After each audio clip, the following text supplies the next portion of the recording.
Hi and hello there, Pisces! Bago natin i-start ang inyong love reading, mahal, pati na natin everyone. Hi, new subscribers, my name is Yan. Istambayers, Puyaters, thank you so much. At yun nga wala tayo dito yung gender ba, lalaki, LGBT, lahat tayo welcome. Pwede rin pong i-switch yung mga roles dahil possible talaga yung magkapalit-palit mahal dahil general reading ito. Natin tatali lahat tayo may free will na free mong gamitin anytime, anywhere. So, cross-watchers ni Pisces, welcome ka rin. May Piscean placements sa natal/birth chart. Welcome din kayo. Just take only what resonates. Okay, so let us see. Take a look at your energy here, Pisces. If interested, no, sa atin na 2026 overall written forecast for your zodiac sign. Available pa po yan hanggang February na lamang. So please, mga babes, no, kung gusto niya na mag-avail dyan, na mag-message lamang sa the high priestess kr at gmail.com. Okay, so Pisces, let us see what we have here for you in love, March 2026. Pisces, love reading for March 2026, please. Thank you so much, Archangel Michael, angel guides, and army of angel guardians of Pisces. Okay, let's go ahead and check this out. Pisces, you do have here the energy of temperance. Ooh. Our ultimate bartender, Nine of Cups, Eight of Cups, Justice, Lovers, Lord of Cups. Bottom of the deck, we have the Death energy, but I'm sensing new beginning here. The Sun is right here. See, look at that. In the classic tarot, there is the Sun, no, sa Death energy. And we have here the Eight of Candles, definitely. Magbunyi! Yan o, see, look at that. We have here the World, marriage energy. Boom! So, magbunyi, lalo na mga babes, no, para sa ating mga single Piscean dyan. Okay, nakikita ko rito na not just one, but two people rito ang posibleng makilala at dumating na ng halos sabay sa buhay mo at maaring ito ay magsimula na ngayong Marso 2026, Pisces, no? Sa ating mga beloved Piscean people dyan, isa na daw sa kanila ang tao rito, no, na destined para sa'yo. Listen, listen, listen. We have here the Lovers and the Temperance. Dalawang tao ang darating sa buhay mo, pero isa lamang yung taong nakatakda para sa'yo. Aba, syempre malamang. At ang taong ito, with the Lord of Cups energy, ay ang tao rito, no, na magpapakita sa'yo ng love in a different way. Okay? Pero dito, parang, this is something here na parang, there's a trick here. Okay? Kasi nakikita ko rito that this person right in here ay someone, dalawa sila eh, ganito siya yung magpapakita rito, no, ng parang lagi, yung, eto ispatan mo siya yung magpapakita dito sa'yo ng kakaibang concern. Okay? So, yung isa ganito, no, yung parang, nasaktan ka ba? Patingin nga ako, yan, no. Kunyari, nadapa ka, example lang, patingin nga ako, yan, no. And then, yun na yun, hindi niya ilalabas yung anger niya. Yung isa na nakadestined sa'yo, magagalit mo na, hindi ka kasi nag-iingat eh. Akin na nga, patingin nga ako. Yan, tapos, di ba? Lalagyan niya yun ng betadine, gagamutin niya, no, tapos lalagyan niya ng Band-Aid. Sa susunod kasi mag-ingat ka, ano, nasaktan ka ba?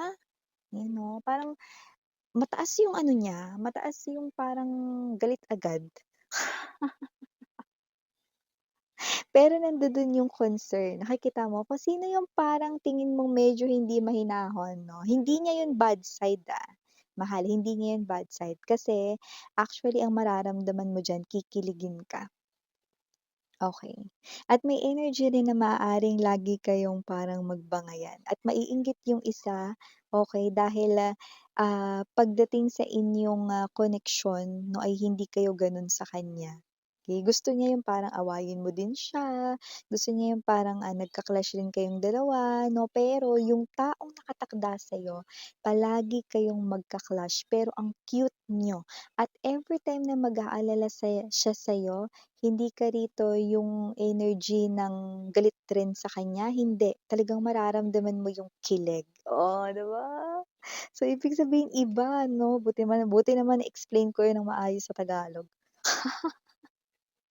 So, kung sino man 'tong energy na 'to na iba yung maipaparamdam niya sa'yo rito pero siya yung the one mo, maraming happiness kang mararamdaman sa tao na 'yan. Sweet rin 'yan. Mm.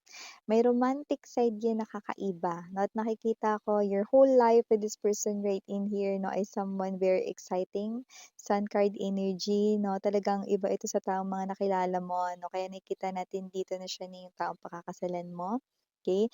Dalawa silang darating halos sabay daw, pero isa lang talaga yung bukod tanging para sa'yo.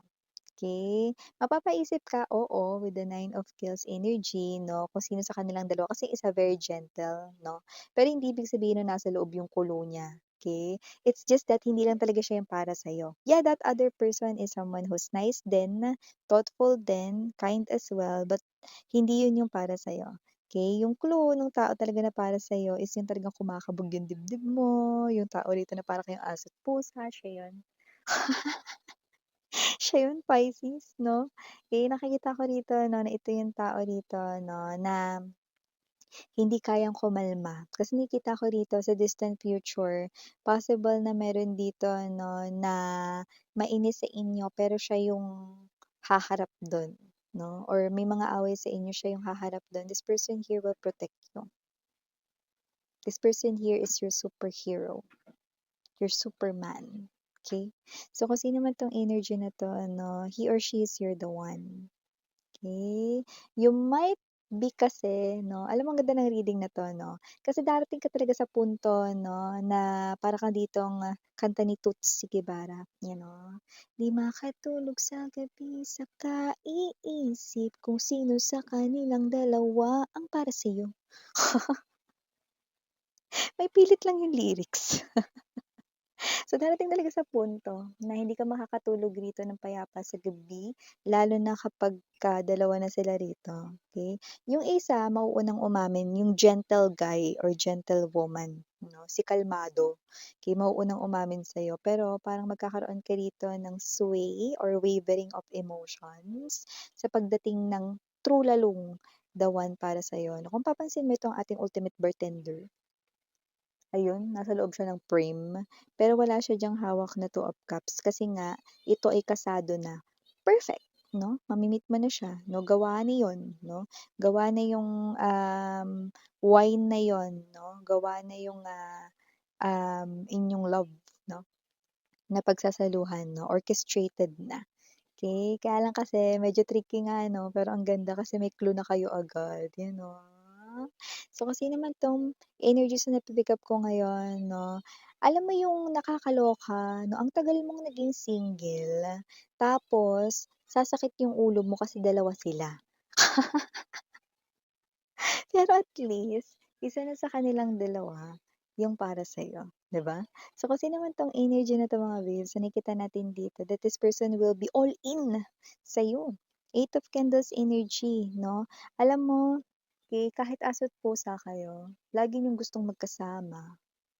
Yung nakikita ko rito 'no, na kapag may mga business trips, ikaw or siya 'no, ta's magkakawalay kayo 'no, alam mo one day pa lang, nakikita ko dito you're gonna miss each other 'no, and the next time, this person will bring you na sa kanyang business trips or dadalhin mo na siya sa business trip mo, 'yan.